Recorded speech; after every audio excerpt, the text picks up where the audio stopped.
Good morning friends and welcome to the pre-market view. US markets continue to show new highs, particularly the S&P touched a new all-time high. Even Dow was up about 0.25% and Nasdaq was up about 0.5% on the back of better manufacturing data. However, the result season continues to be mixed there. European markets were mixed. CAC was marginally up at about 0.11%. The rest of the markets are down about 0.1 to almost about 0.3%. And when we look at the Asian markets today morning, again we have a mixed picture. Nikkei is up about 0.25%. However, Hang Seng is down about 45 odd points the last time when I checked. SGX Nifty is suggesting that we are going to have a flat start. Overall sentiment for our market continues to be good. We have seen good strong comeback across the banking pack. And there is a sense that because of the kind of flows that we are seeing in terms of FIs, cash market investment, and the fact that few results have been pretty much in line with market expectations, there might be some kind of a continuity of the momentum that we have seen in our own markets. On that note, let me invite our F&O expert to take you through important F&O cues and ideas that we can have from the derivative side.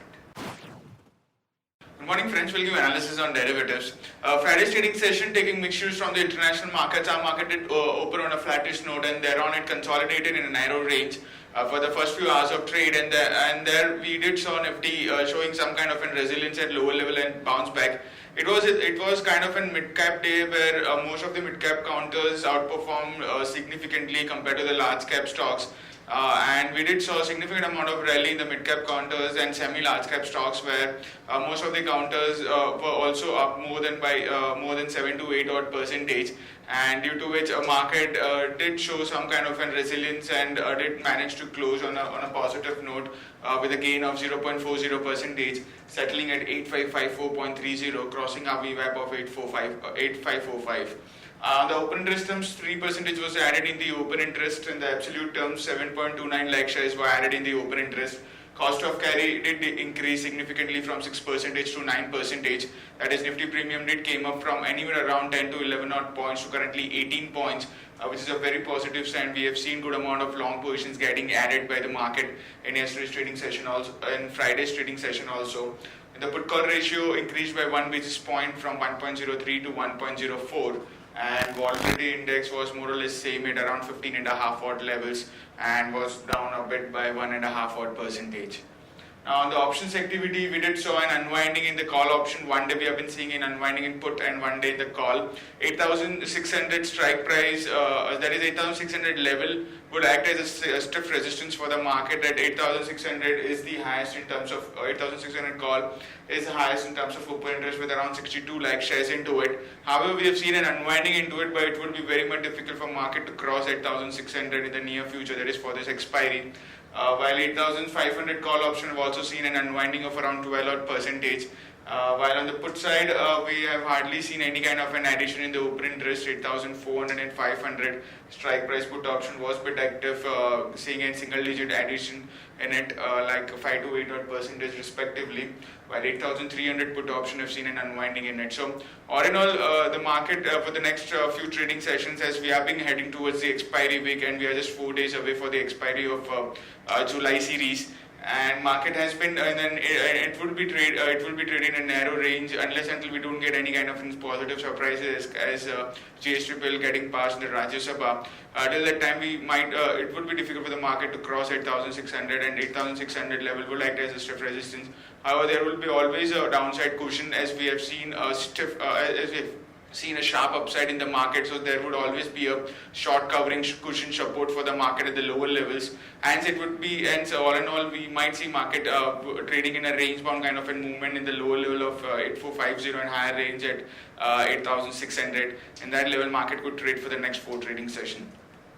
There are 11 securities in bank period for today's trade. That is Bank of India, Canara Bank, Jindal Steel, India Cements, JP Associates, Indiabulls Real Estate, Punjab National Bank, Oriental Bank, Reliance Communication, Wockhardt Pharma, and Kaveri Seeds. On the FIs front, they continue to be net buyers in index futures. They were net buyers by around 559 odd crores. While index options net sellers by 1113 odd crores, while stock futures net sellers by 484 odd crores, and stock options net sellers by 450 crores only. The market level of IDEX VWAP stands at 8545 with the lower range now is at 8545. So we are just 10 points away from the lower range from the VWAP of 8545, and higher range continues to be 8600 since it's a big resistance for the market as it's a highest call base. S6 Nifty is trading positive, it's flat by around just 5 odd points and it's quoting at 8562, indicating some kind of a flattish opening can be expected in the morning trade. That's it from derivatives. Thank you. Friends, let me take you through Shekhar pre-market action, starting with trading ideas. First of all, a short call on Axis Bank as the company's numbers were quite weak. There was a 21% fall in the net profit on a YOY basis. The provisions have jumped up by almost about 81% Q on Q to about 2117 crore. Asset quality pressure continues with GNPLs increasing to about 2.54% as against 1.67% on a quarter-on-quarter basis. So one can short Axis Bank with stop loss of 549 and a target of about 522 to about 511. Equitas came out with good set of numbers.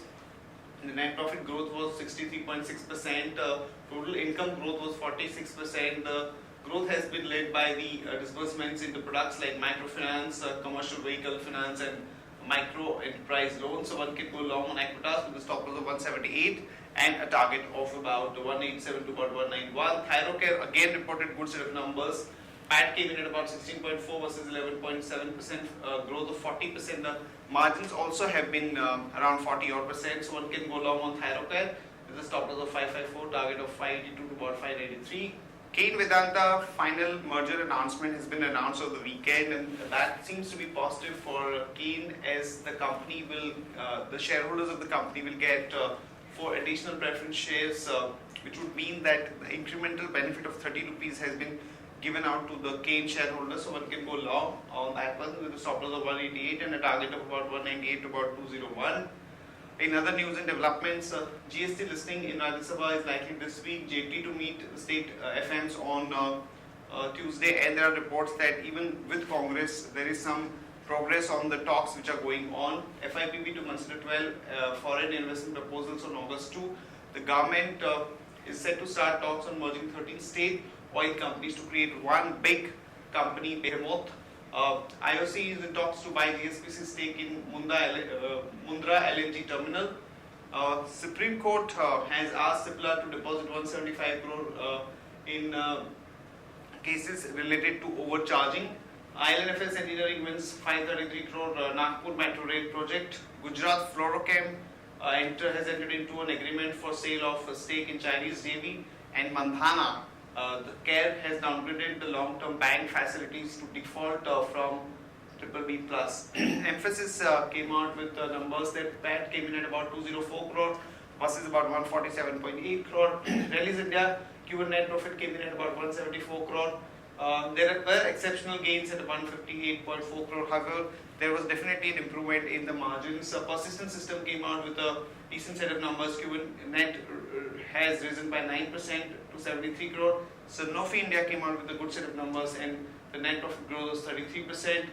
The companies which will be announcing numbers today are Bajaj Corp. We are looking at a net profit of 287.4 crore. Canara Bank, 45 crore loss. Indiabulls Housing Finance 608 crore. Info Edge 52.6 crore. Here is a list of stocks with positive and negative bias. Stocks with positive bias are Exide, IGL and Star. Stocks with negative bias are Just Dial, Bell and Union Bank. Stocks for investment that we like at this point of time are Britannia, HDFC Bank, Maruti, Grasim and Sun Pharma. That's it from all of us, friends. Have a good trading session and see you tomorrow at the same time.